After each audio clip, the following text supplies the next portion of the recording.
Hello and welcome to helping academy YouTube channel. আজকের ভিডিওতে আমি তোমাদের সাথে ডাব্লিউবিএসএসসি গ্রুপ ডি পরীক্ষায় সবথেকে বেশি কম কাট অফ কোন জোনে যাবে এবং সবথেকে বেশি হাইয়েস্ট কাট অফ কোন জোনে যাবে এবং কোন জোনে তুমি থাকলে তুমি সেফ রয়েছো তা নিয়ে আলোচনা করব। এর আগে আমি তোমাদের জন্য যে ভিডিওটি নিয়ে এসেছিলাম সেখানে আমি তোমাদের সাথে ওভারঅল কাট অফে করেছিলাম। এখানে আমি তোমাদের সাথে ডিস্ট্রিক্ট ওয়াইজ কাট অফের অ্যানালাইসিস নিয়ে এসেছি। চলো দেখা যাক। দেখো, ডাব্লিউবিএসএসসি গ্রুপ ডি পরীক্ষায় আমাদের মোট শূন্য পদের সংখ্যা ছিল ৫,৪৮৯টি শূন্য পদ। এখান থেকে আমাদেরকে দুগুণ বেশি ক্যান্ডিডেটকে ডাকা হবে। তার মানে আমাদের ওভারঅল মোটামুটি ১০,৯৭৮ জন বা ১১,০০০ জনকে আমাদেরকে ইন্টারভিউয়ের জন্য ডাকা হবে। তাহলে তোমরা বুঝতে পারছো এখানে কম্পিটিশন কতটা টাফেস্ট কম্পিটিশন রয়েছে, কিন্তু ফ্রেশার্সদের কতটা সুযোগ সেটা আমাদের জানতে হবে।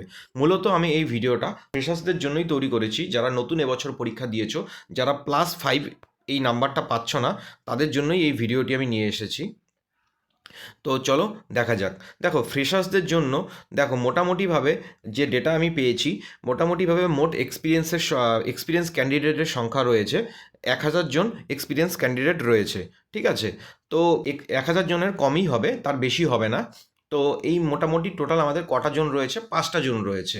তাহলে আমরা মোটামুটিভাবে এভারেজ হিসাবে ধরে নিতে পারি মোটামুটি প্রত্যেকটি জোন থেকে ২০০ জন এক্সপিরিয়েন্স ক্যান্ডিডেটকে এই 5+5 যে নাম্বারটা এটা দেওয়া হবে। ঠিক আছে, তাহলে আমি যদি প্রত্যেকটি জোন থেকে যত সংখ্যক ভ্যাকেন্সি রয়েছে তা থেকে ২০০ সংখ্যাটি যদি আমি বাদ দিয়ে দিই, তাহলে প্রতিটি জোন থেকে কত সংখ্যক ফ্রেশার্স রয়েছে সেইটার হিসাব আমরা পাবো। চলো দেখা যাক। দেখো, মোটামুটিভাবে আমাদের ওয়েস্টার্ন জোনে যে ভ্যাকেন্সি আমাদের রয়েছে নোটিফিকেশন অনুযায়ী, ওয়েস্টার্ন জোনে আমাদের রয়েছে ৩,৩46টি ভ্যাকেন্সি, নর্দার্ন জোনে রয়েছে ৩,২১৪টি, ইস্টার্ন জোনে রয়েছে ১,৯৯০টি, সাউদার্ন জোনে রয়েছে ১,৩৬০টি এবং সাউথ ইস্টার্ন জোনে রয়েছে ১,০৬৮টি। তাহলে আমরা দেখতে পাচ্ছি সবথেকে বেশি ভ্যাকেন্সি রয়েছে ওয়েস্টার্ন জোনে এবং সবথেকে কম ভ্যাকেন্সি আমাদের রয়েছে সাউথ ইস্টার্ন জোনে। সাউথ ইস্টার্ন জোনে সবথেকে কম ভ্যাকেন্সি রয়েছে। এবার যে এই ভ্যাকেন্সিটি রয়েছে এর থেকে যদি আমি -200 করে দিই, তাহলে প্রত্যেকটি জোনে কত সংখ্যক ফ্রেশার্স ক্যান্ডিডেটকে ডাকা হবে সেই সংখ্যাটা আমরা পেয়ে যাই। চলো নেক্সট স্লাইডে আমি দেখে নিই কত সংখ্যক ফ্রেশার্স ক্যান্ডিডেটকে জোন ওয়াইজ ডাকা হবে। দেখো, ইস্টার্ন জোনে যে ভ্যাকেন্সি ছিল সেখান থেকে 200 মাইনাস করে মোটামুটি ১৭৯০ জনকে আমাদের ফ্রেশার্স ক্যান্ডিডেটকে এই জোন থেকে ডাকা হবে। আর ইস্টার্ন জোনে কোন কোন ডিস্ট্রিক্ট রয়েছে তোমরা দেখে নাও, বীরভূম, বর্ধমান, হুগলি। তাই তোমরা যারা বীরভূম, বর্ধমান এবং হুগলি থেকে বিলং করছো, তারা যারা এখানে অ্যাপ্লাই করেছো, তাদের এখানে ইউআরদের মোটামুটিভাবে কাট অফ যাবে 37 কাট অফ যাবে। ঠিক আছে, এবং ওবিসি বি এর জন্য মোটামুটিভাবে কাট অফ যেতে পারে 36, এবং ওবিসি এর জন্য 36, এবং এসসির জন্য 34, এবং এসটির জন্য 30, এবং ইডাব্লিউএসরা 28। এবং নর্দার্ন জোনে আমাদের ফ্রেশার্স ক্যান্ডিডেটকে ডাকা হবে ৩,০১৪ জন। মুর্শিদাবাদ, মালদা, উত্তর দিনাজপুর, জলপাইগুড়ি, কোচবিহার, শিলিগুড়ি মহকুমা, এই সমস্ত জেলা থেকে যারা বিলং করছো তাদের জন্য কাট অফ যাচ্ছে ইউআরের ক্ষেত্রে 36 কাট অফ যাবে, এবং ওবিসিদের জন্য 34, ওবিসি এদের জন্য 33, এসসিদের জন্য 31, এসটিদের জন্য 29, এবং ইডাব্লিউএসের জন্য 27। এটা মোটামুটিভাবে তোমাদের যারা নর্দার্ন জোন থেকে রয়েছে তোমাদের জন্য কাট অফ যাবে। এবং সাউথ ইস্টার্ন জোনে যারা নদিয়া এবং উত্তর 24 পরগনা থেকে বিলং করছো, সেখানে খুবই কম সংখ্যক ফ্রেশার্স ক্যান্ডিডেটকে ডাকা হবে, মোটামুটিভাবে 868 জন। সেখানে ইউআরদের জন্য কাট অফ যাচ্ছে কিন্তু অনেকটাই বেশি, 39 কাট অফ চলে যেতে পারে।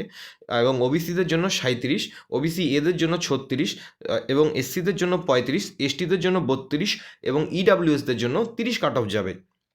এবং যারা সাদার্ন জোন থেকে বিলং করছো, হাওড়া, দক্ষিণ 24 পরগনা এবং কলকাতা থেকে, সেখানে ১১৬০ জনকে মোটামুটিভাবে ফ্রেশার্স ক্যান্ডিডেটকে ডাকা হবে। সেখানে ইউআরদের জন্য কাট অফ যাবে 38, ওবিসি বিদের জন্য যেতে পারে 37, ওবিসি এদের জন্য 35, এসসিদের জন্য সম্ভাব্য কাট অফ যাবে 34, এসটিদের জন্য 31, ইডাব্লিউএসদের জন্য 29।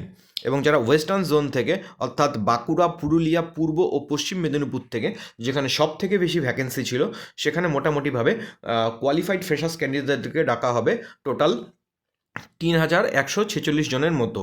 সেখানে ইউআরদের জন্য কাট অফ যাবে 36, ওবিসি বিদের জন্য যাবে 35, ওবিসি এদের জন্য যাবে 33, এসসিদের জন্য যাবে 32 এবং এসটিদের জন্য যাবে 30 এবং ইডাব্লিউএসদের জন্য যাবে 26। দেখো আমি তোমাদের সঙ্গে এই যে কাট অফগুলি আলোচনা করলাম, এগুলো কিন্তু প্রত্যেকটি 40 নম্বর লিখিত পরীক্ষার উপর ভিত্তি করে আমি তোমাদেরকে কাট অফ আলোচনা করলাম। আমি কিন্তু 45-এর উপর ভিত্তি করে কাট অফ আলোচনা করিনি। এই 45 নাম্বার অর্থাৎ এক্সট্রা যে এই 5 নাম্বার রয়েছে, এটা শুধুমাত্র যারা এক্সপিরিয়েন্স ক্যান্ডিডেট রয়েছে তাদের জন্যই রয়েছে। তো শুধুমাত্র ফ্রেশার্স ক্যান্ডিডেটদের জন্যই এই ভিডিওটি তৈরি করা হয়েছে। এইবার দেখো সবথেকে বেশি সেফেস্ট জোন কোনটি। দেখো সাউথ ইস্টার্ন জোন বা অর্থাৎ সাউথ ইস্টার্ন জোন মানে নদিয়া এবং উত্তর 24 পরগনা থেকে যারা বিলং করছো তাদের কিন্তু সবথেকে বেশি হাইয়েস্ট কাট অফ যেতে চলেছে। মোটামুটিভাবে তোমাদের ইউআরদের কাট অফ কিন্তু 39 চলে যেতে পারে, কারণ শূন্য পদের সংখ্যা এখানে সব থেকে কম, মাত্র 539টি কিন্তু তোমাদের শূন্য পদ রয়েছে। এবং তুলনামূলকভাবে সবথেকে কম কাট অফ যাবে নর্দার্ন এবং ওয়েস্টার্ন জোনে। নর্দার্ন জোনে কিন্তু ভ্যাকেন্সি ভালোই রয়েছে এবং ওয়েস্টার্ন জোনে কিন্তু গ্রুপ ডি সবথেকে বেশি ভ্যাকেন্সি রয়েছে। এখানে ইউআরদের কাট অফ সবথেকে বেশিও যদি যেতে পারে, সম্ভাব্য কাট অফ যাবে 36।